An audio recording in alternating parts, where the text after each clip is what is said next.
Welcome to Zoo Babies, where we take a look at the new arrivals at zoos and wildlife parks around the world.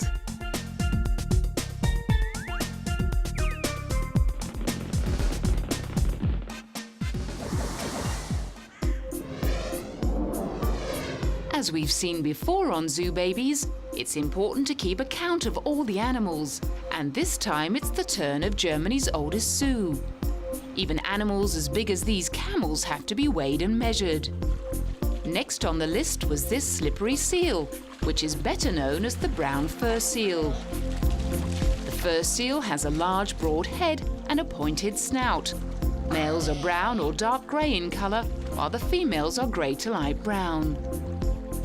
Pups are black at birth, but turn grey with a pale throat after molting. Brown fur seals feed mostly on bony fish and birds. Listen to the funny noises seals make when they call to each other. What about this little penguin, who's off to join his friends in the water? Penguins are water birds. Instead of flying, they shuffle along with their webbed feet. Most penguins feed on fish, squid and other forms of sea life they catch while swimming underwater. They spend half of their life on land and half in the oceans. Penguins either waddle on their feet or slide on their bellies across the snow, which helps them save energy and is much more fun. When they're in the water, their wings become flippers. Next in line are these wild African dogs. The female has recently had a litter of gorgeous pups. The African dog is Africa's most endangered meat-eating animal. They're slim and long-legged. Their coats are tan with black and white. And unlike other dogs that have 5 toes on each foot, these dogs have only 4 toes on each foot. During the stocktake, the zookeepers even count the fish, so that they can work out how many fish have died and how many have been born over the course of the past year. Fish breathe in the water with their gills at the side of their mouths. But many fish can actually breathe air. They must rise to the surface of the water to gulp fresh air in through their mouths and pass the breath out through their gills. Nearly all daylight fish have well-developed eyes that can see colours almost as well as people. Many fish don't hear sounds very well. But did you know that some fish, like the electric eel, can produce their own electricity? Most fish move by squeezing in both sets of muscles on either side of the backbone. This forms an S-shaped curve that moves all the way down the body. As each curve reaches the back fin, backward force is created, and this helps move the fish forward. The tail also helps give an extra boost of speed.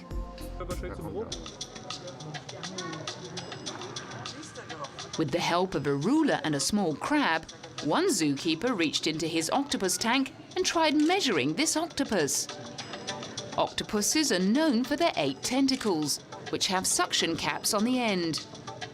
They're the most intelligent of all sea creatures and have both short and long-term memory. However, they have a very short lifespan, so this limits the amount they can learn from their parents, who die when they're still very young. Over in another building, a semi-ape known as a Potto took its turn to be weighed. The name Potto possibly comes from the African word pata, which means tailless ape. This little Potto wasn't enjoying all the attention from the cameras, because Pottos are usually active at night time and aren't used to the bright neon lights of the zoo centre. Pottos are very quiet creatures. They have large bulging eyes and move around slowly and carefully. To end the day, these pelicans stood proud whilst they waited to be counted. Pelicans have long beaks, which they use to catch fish. This Berlin Zoo claims that no other city offers such a large variety of animals, and there are certainly a lot of them to count.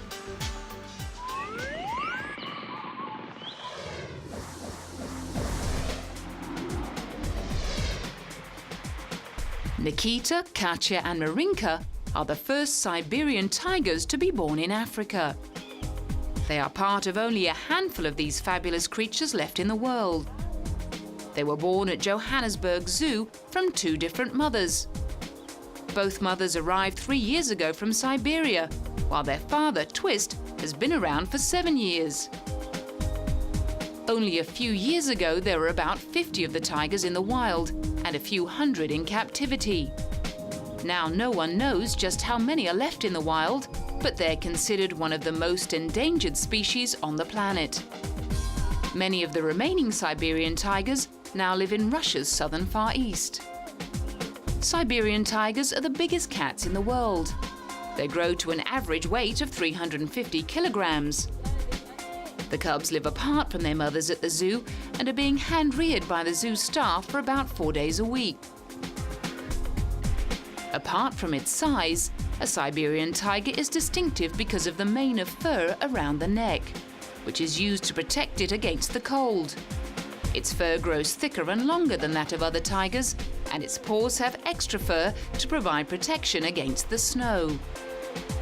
The zoo keeps a watchful eye out for the rare cats during the day to make sure they're happy and enjoying themselves. We've now obviously started with a breeding program as well, which we're very happy about because that tells us that the animals are happy as well. Animals that breed in captivity are happy animals. Siberian tigers have more white in their coats than other tigers, and their color is more gold than orange. In contrast, they have fewer stripes, which are usually more brown than black. Siberian tigers love meat and lots of it. They prey on wild boar and red deer, moose and rabbits, although they have been known to eat salmon and fish. These cubs cool off at the zoo in this little pool as the public watch on with delight. While the tigers enjoy their time relaxing and playing at the zoo, it's hoped that these precious cubs will make their own contribution to the breeding program by the time that they're 3 years old. But for now, they're busy just having fun and getting to know the zookeepers.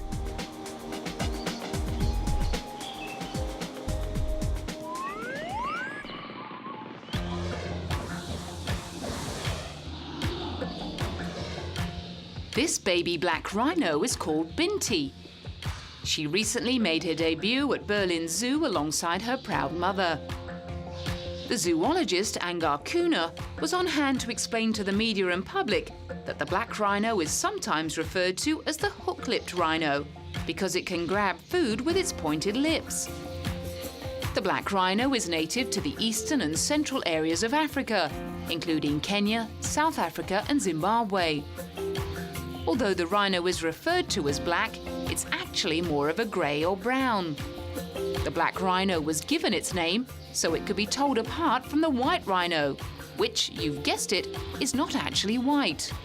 The word white in its name derives from the Afrikaans word for wide, rather than the colour white. The black rhino is smaller than the white rhino, and in contrast to the black rhino's long pointed upper lip, the white rhino has square lips used for eating grass. There are only about 4,000 black rhinos left in the world.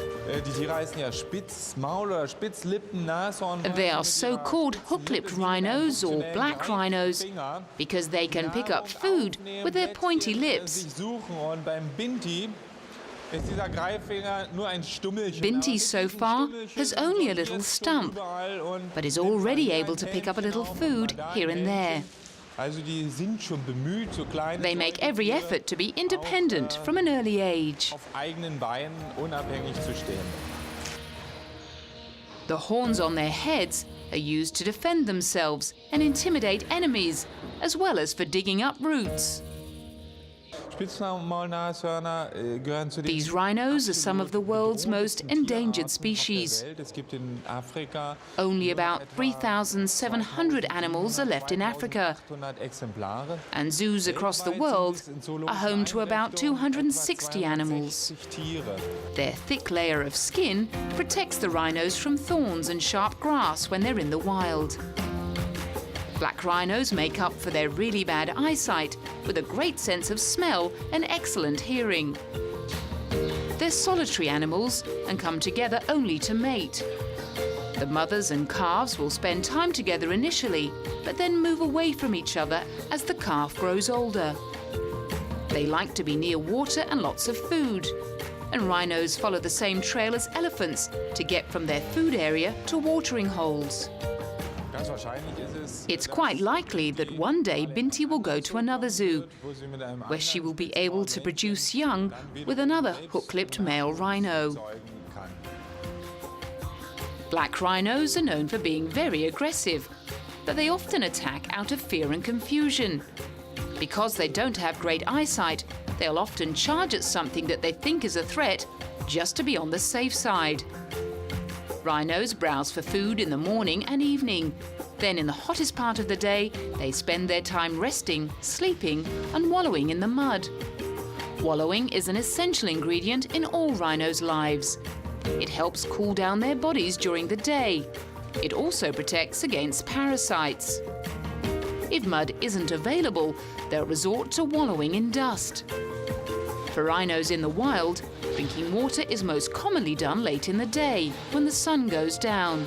But nobody has told this baby rhino she's supposed to be taking it easy.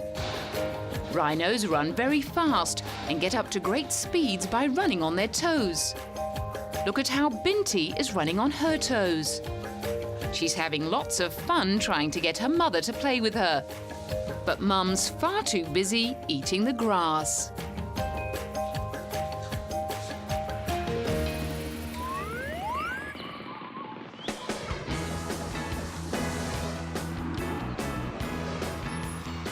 The banded or zebra mongoose is commonly found in the central and eastern parts of Africa. Their striped bodies blend in with their environment, which protects them from their biggest enemies, birds of prey. They're very social animals and often go hunting for mice, insects and other small animals in groups of 30 or more. To stay in contact with each other, they use a wide variety of sounds. When babies are born, they hardly weigh anything, but grow very quickly to adult size within 6 months. Their favourite food is worms, along with insects, centipedes, lizards, frogs and sometimes mice. They dig up their food with their strong claws. And sometimes they also eat roots and fruit. But one of their favourite snacks is a bird's egg. Christian Matschei, who helps take care of the mongooses at Friedrichsfelde Zoo, now takes care of 6 adult animals, 3 females and 3 males. Christian says that because of the social structure in mongoose groups, it's nearly impossible to tell if the babies come from 1, 2 or 3 adults and who the fathers are. All of the adults take care of all of the babies. However, members of each group can recognize their companions by the distinctive group smell. On hot days, the mongoose is only active during the morning and evening. In the wild, they have a close relationship with baboons and are often found in their company. The chain of command within the members of the group is based on age, size and confidence. We are very proud of the fact that we have had zebra mongooses since last December. We built the pen extra for them, and then we were very surprised to see 5 new babies soon after. No one knew it was coming. The females are a bit fatter, and we never thought they were pregnant. After a pregnancy period of only 2 months, 5 young were born. They were breastfed by all milk-producing females of the group, and all the adults like to play with the young. The banded mongoose lives in open savannas, open forests and grassland, especially near water. But they can also live in dry, thorny bushland. It's hard to imagine, but these small creatures have been known to attack cobra snakes in the wild, biting their heads off to kill them. Just like the character Rikki Tikki Tavi in Rudyard Kipling's Jungle Books. They are great in the group, but in the long term they will go to other zoos. We participate in breeding programs, meaning that the animals will go to other unrelated groups, so that there are a lot of new colonies. Luckily, this little mongoose doesn't have any deadly snakes to contend with. It's just practicing with its mum. Watch out, this little one is a fighter. It needs to be because the zebra mongoose is a threatened species, and living in zoos helps prevent them from becoming extinct.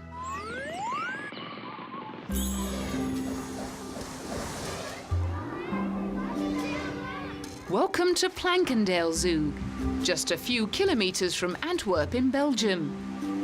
Caretakers here have reason to feel proud. They're amongst the few who've successfully managed to breed rare species in captivity. This baby bonobo is the latest arrival. It's not yet been named, as its gender isn't known. Its 26-year-old mother Hortense has already given birth to 4 babies in Plankendale. Being very protective about her young, it could be dangerous for keepers to try and separate Hortense from her baby. Bonobos can be quite aggressive and bite when they feel threatened. The bonobos are humans' closest relatives.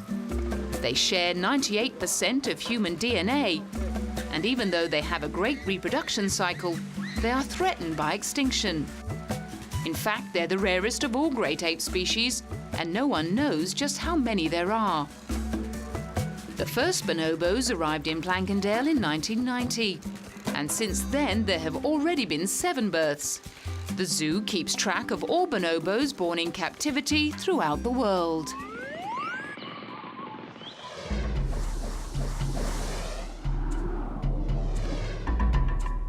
Four cubs from one of the world's most ancient and endangered species have been taken from China to South Africa in an amazing effort to save them from extinction. It's believed that less than 100 South China tigers are left in the world today, 60 in captivity and approximately 10 to 30 in the wild. The zoo-born tiger cubs are going through rewilding training, which has been devised to add to the tiger's natural ability and instinct to hunt. They've been fitted with radio tracking devices. The important thing is once a tiger learns the skills to hunt, and it doesn't matter what kind of habitat, they can apply their skills. The most important for them to do here is to basically regain the skills that they have lost through captivity. The tigers have also been inspected for possible parasites, but their condition and health were given the all clear by the vet Dr. Richard Burrows. 2 pairs of cubs, 1-year-old Hope and Cathay, along with 6-month-old Tiger Woods and Madonna, are currently living in separate enclosures on a large estate in the semi-desert Karoo region of South Africa. The club's new playground is called Lehu Valley Reserve. Lehu means tiger in Chinese.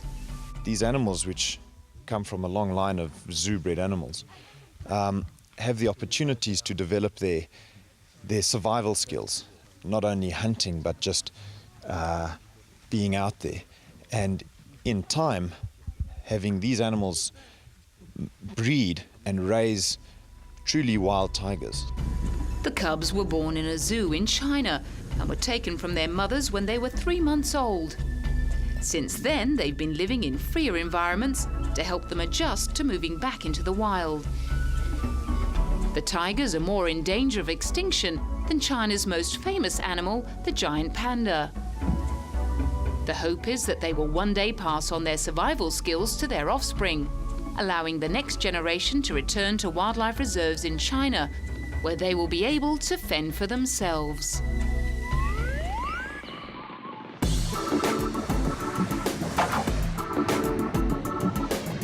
Have you ever dreamed of owning your own zoo? Well then, this man may inspire you. Lithuanian vet Edvardas Legekas has fulfilled his childhood dream and has created his own mini-zoo in a village in Lithuania. He founded the zoo in 1996, and now there are about 400 animals, including 150 mammals and 250 birds. He runs the zoo with the help of his family and donations of food from local supermarkets. The zoo, which operates only in the summer, has about 10,000 visitors every year. The animals, collected from all over the world, are kept out in the open. But in the future, Legekas aims to be able to introduce the animals to more natural environments. By doing this, he hopes to pass on his love of animals to his children. His family members are already helping out around the mini zoo. As well as feeding the animals, they show the visitors how it's done. I love animals and dreamt about having my own zoo from childhood. The animals live here in European conditions, but I would like to pass on my love for animals to my children and hopefully introduce natural conditions. All sorts of creatures live in this mini zoo. Can you guess what sort of animals these two are? This is a grey wolf that lives mainly in North America. And this is a big brown bear. The visitors watch with amazement as the wide array of animals go about their daily business. This eagle stands on careful watch, looking for prey, while these beautiful owls wait for the night time to do their hunting. It's rare to find so many different animals in one zoo. One advantage of having your own private zoo is that you can pick all your favourite creatures. What about this funny-looking animal? It's a beaver. Beavers are semi-aquatic rodents, native to North America and Europe. They're the second largest rodents in the world.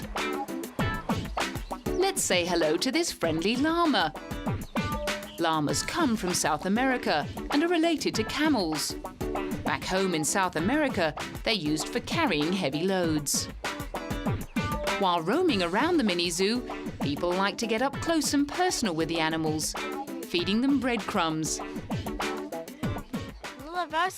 I like ponies. They're so nice and soft.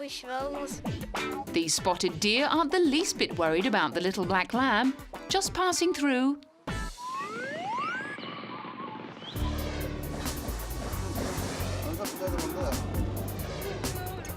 Children in South Korea also got to get up close and personal with baby animals at a local amusement park. About 20 children were invited to the Waltz of Butterfly Center at Everland, a local park located in Yongin, south of Seoul, where they actually got inside the bear's enclosure. The event was planned to celebrate Children's Day. The park officials put honey on the glass bubbles to entice the baby bears so the children could watch them from beneath. Common characteristics of brown bears include a large body with stocky legs, a long snout, shaggy hair and a short tail. These baby bears will grow up to be very big one day, especially if they get treated to lots of their favourite snack, honey. Join us next time on Zoo Babies for lots more chicks, calves and cubs.